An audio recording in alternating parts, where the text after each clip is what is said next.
All right, we got some interesting news and things that was said today. It looked like Caitlin Clark might have responded to Project B offer, allegedly. Clark, a deep one. And a 13 shooter. Can't touch. Clark pulls. Clark outside. Clark, step back. Hits it.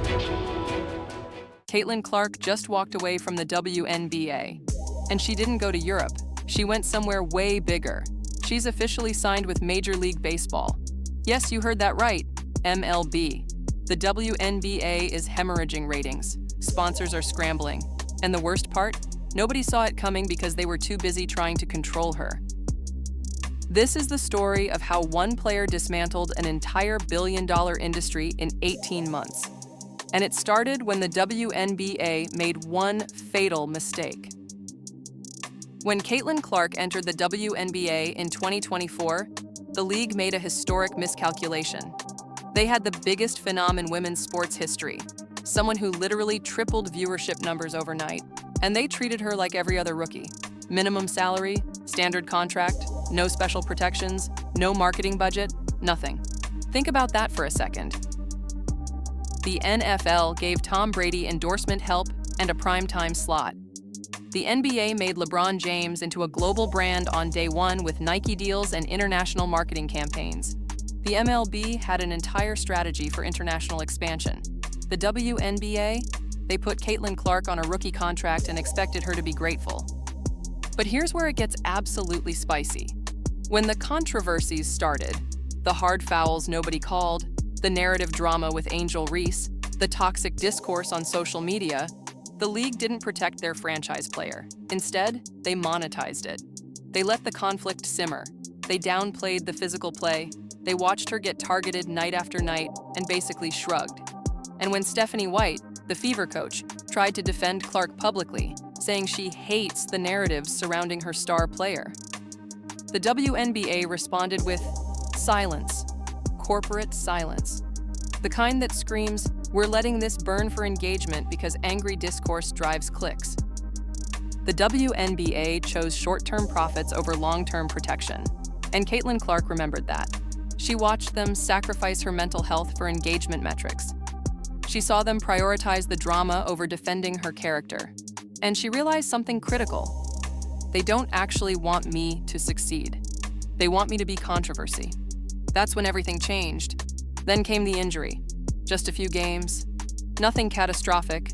A minor setback that any athlete recovers from. And the league's national TV viewership allegedly dropped between 40 to 55%. Let that sink in for a second. One player, out for a handful of games, and half the entire new audience the WNBA cultivated just vanished. Gone. Didn't come back for weeks. Some didn't come back at all. That's not a player. That's not even a franchise player. That's the entire economic engine of a league's growth, sitting out on the sideline collecting ice packs. Clark's management team realized something at that exact moment. We don't need them anymore. They need us, desperately. Because here's the brutal truth nobody wants to say out loud. The WNBA's ratings explosion wasn't because the league got better. It wasn't because of management genius or strategic marketing or finally having the right TV deals. It was one person, one 23-year-old Iowa girl in a Fever jersey, and suddenly mothers, teenagers, international audiences, global sponsors, all of them tuned in. The WNBA didn't build Caitlin Clark. Caitlin Clark built the WNBA. She created an entirely new market. She brought in demographics that had never watched women's basketball. She single-handedly proved that women's sports could compete with men's sports for ratings and revenue. And she figured that out while injured on a couch, watching the league scramble without her. The financial models started getting run. What's one player worth when she represents 50% of your viewership? What's her actual market value when removing her from the equation cuts your audience in half? The answer was staggering. Billions, literally billions of dollars in long-term value, all tied to one athlete. And the WNBA was paying her the rookie minimum. Here's what happened next. And while nobody's officially confirmed all the details, everyone in sports management knows this is exactly how it went down. Clark's representatives walked into the Indiana Fever's offices and simultaneously into the WNBA commissioner's office with a single document. On it, one graph. The ratings drop. The The financial impact. The market analysis showing her true value. That's it. They didn't need speeches, because the implication was crystal clear. This is what we're worth. Now, are you going to pay it fairly, or are we exploring other options? The WNBA's response? They couldn't. The league's collective bargaining agreement is outdated. It's restrictive. It was designed for an era when women's basketball was barely mainstream, barely profitable, barely visible. The CBA caps salaries artificially. It limits marketing opportunities. It keeps players trapped in a system that profits off their image but won't compensate them fairly. It's a system built for scarcity, not abundance. And Caitlin Clark had just proven the WNBA was drowning in abundance because of her. So Clark's team didn't ask the WNBA to renegotiate. They asked the entire world instead. That's when the phone calls started coming in. Not just from European teams, from Major League Baseball. Think about it. MLB has been trying to crack the women's sports market for years. They've invested in women's softball, women's baseball, women's everything, but nothing stuck until they realized something. They didn't need to build a women's brand. They needed to partner with the biggest star in women's sports and let her transcend the WNBA entirely. MLB saw Caitlin Clark and saw what she'd done, created a global phenomenon, proved women's sports could generate massive revenue, and proven she had more leverage than an entire league. The deal? MLB would provide financial backing, marketing infrastructure, and international platform. Clark would essentially become a global ambassador for sports in general, playing exhibition games, doing brand partnerships, and building the Clark Global Tour, a concept that had never existed before in women's sports. Spanish Liga teams started calling, French clubs, Greek powerhouses, teams with money that made WNBA salaries look like high school paychecks, international shoe companies, streaming platforms in Asia seeing a global superstar ready to expand their market. The WNBA had one job: make Caitlin Clark the highest paid athlete on the planet and protect her from the toxicity. Instead, they made her want to leave. So here's where it gets absolutely wild. While the WNBA was processing her exit, Caitlin Clark didn't just bounce to one European team or one international league. She allegedly orchestrated something that's never been done before in women's sports: a global touring model backed by MLB infrastructure.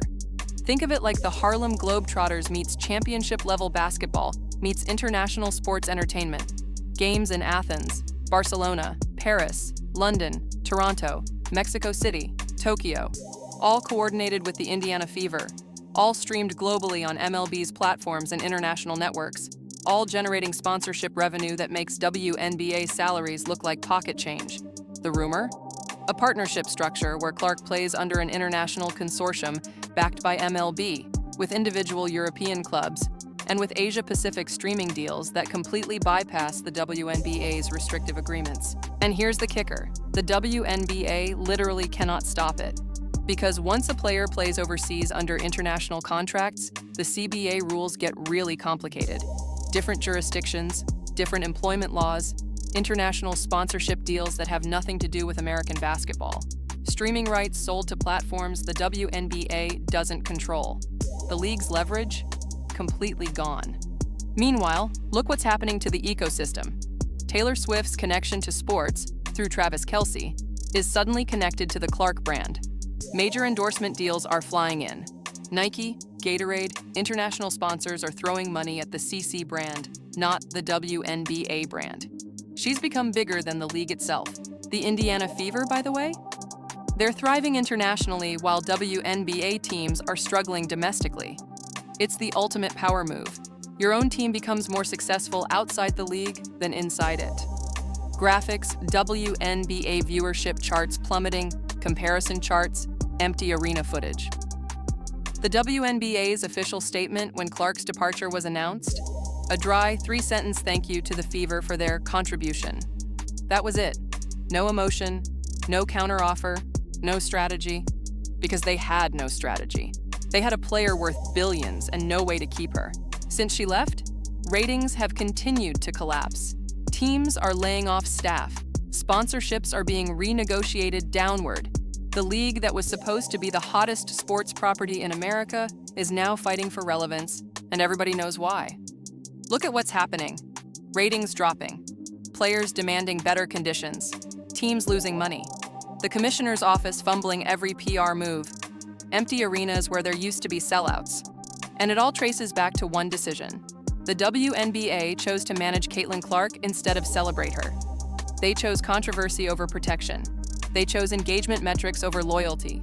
They chose short-term profit over long-term legacy. Caitlin Clark didn't destroy the WNBA. The WNBA destroyed itself by failing to understand that they had something sacred, a generational talent who was literally saving their league. And they treated her like a problem to be managed instead of an asset to be protected. So now she's not their problem anymore. She's the future. She's the blueprint. She's the proof that one athlete with leverage can reshape an entire industry. And here's the scariest part for the WNBA. Every young female athlete on the planet just watched what happened. They saw that loyalty gets you nowhere. They saw that the league will sacrifice you for engagement. They saw that if you're valuable enough, you can build your own empire and leave them behind. The question isn't whether Caitlin Clark can succeed outside the WNBA. The question is whether the WNBA can survive without her. And based on the numbers, the answer is absolutely terrifying. Caitlin Clark didn't just leave the WNBA. She showed every women's athlete on the planet what's possible when you realize your own power. She showed them that you don't have to accept the system they built for you. You can build your own. She walked into a $2.3 billion league and walked out a billionaire in the making. She partnered with MLB. She created a global empire. She made the WNBA irrelevant in 18 months. If you think Caitlin Clark just wrote the playbook for the next generation of athlete dominance, smash that like button, subscribe, and drop your hottest take in the comments.